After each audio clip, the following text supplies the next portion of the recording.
తండ్రివాడు భీమసేనుడు శివగాంధీ పుష్పం కోరకు అమ్మ 7 పుట్ల గద పట్టినాడు.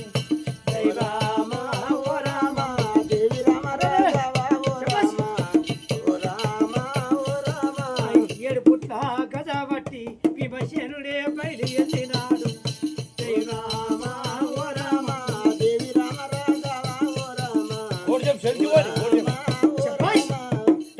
ఒక భీమసేనుడు 7 పుట్ల కదా శివగాంధీ ఒక పుష్పం కోసం పోయేటప్పుడు అమ్మ భూములు ఆకాశమే అతరిలుతాది.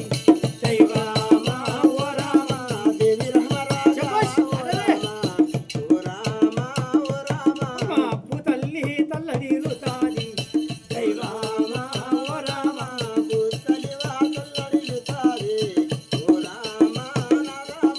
చెట్లు గుట్టలు ఇరిగి పడతాయేమో.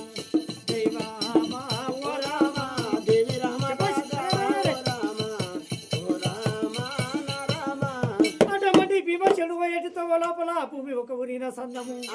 ఆ చెట్లు గుట్టలు ఒక భూతలి వద్దరెళ్తుంది. ఆకాశం ఒక వద్దరెళ్తుంది. ఆ చెట్లు గుట్టలు ఏనాడు ఒక నేలపైన ఇరిగి పడుతున్నాయి. ఆ 7 పుట్ల గజ పట్టుకొని భీమసేనుడు వంగ అటువంటి ఒక అతి బలవంతుడు ఆంజనేయుడు ఒక కళ్ళ చూసిండి నాయన.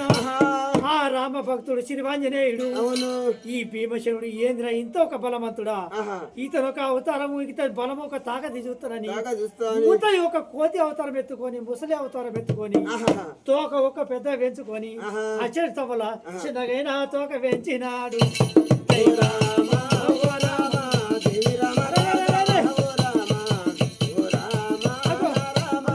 కోతి వస్తాన భీమసేనుడేమి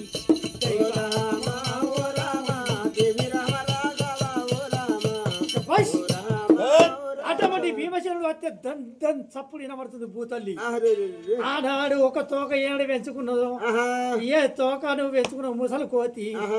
ఆ తోక తిత్తేనే మంచి మాట, లేకపోతే గజబట్టి నిన్ను కొట్టిన గతం అయిపోతావు నువ్వు. ఆ భీమసేనుడు వాళ్ళకి వరకల్లా అటువంటి ఒక ముసలి కోతి అవతారం మీద శ్రీవాంజనేయుడు రామ భక్తుడు అతి బలవంతుడు కళ్ళ చూసిండు. నాకు ఏందని చెప్పాలి, నా లేతమంటే ఒక లెవసక్యం కాదు అన్న మాత్రం నా తోకం లేపి నువ్వు పక్కకి పెడితే నీకు చాలా ఒక పుణ్యం ఉంటే అని వరకు భీమసేనుడు అతి గర్వపోయిండు. నాకు గడ్డి పోత సామంతం కాదు అంటాడు.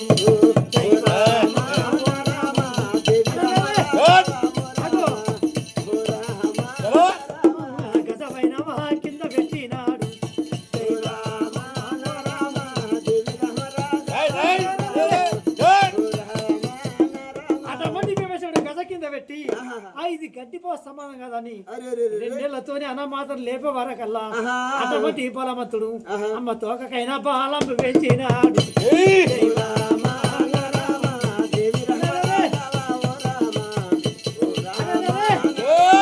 రామ భక్తుడే శ్రీవంజనేయ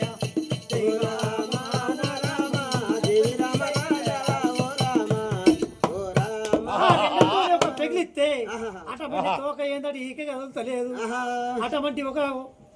అటువంటి ఏంటంటే భీమసేనుడు కళ్ళ చూసాడు నీకు ఇంత బలమని అప్పుడు 2 చేతులు బట్టి ఒక లేపిన గాని తోక ఇంచుమంతము కదులుతలేదన్నా.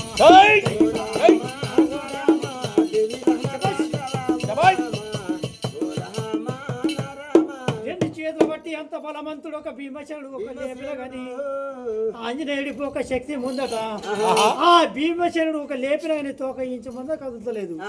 ఏ ముసలి కోతి, నీ లెక్కెంత పొడు నీ బతికెంత పొడు, నాతో యుద్ధం చేస్తేనే మంచి మాట, లేకపోతే నేను గజబట్టి కొట్టిన ఇక్కడే అంతమవుతాడని అని చేతబట్టి యుద్ధం చేద్దామని రామాంజనేయ యుద్ధం ఏ విధంగా జరుగుతుంది నాయన. తిరగాల మేము యుద్ధం అంటే యుద్ధం పెట్టుకుంటే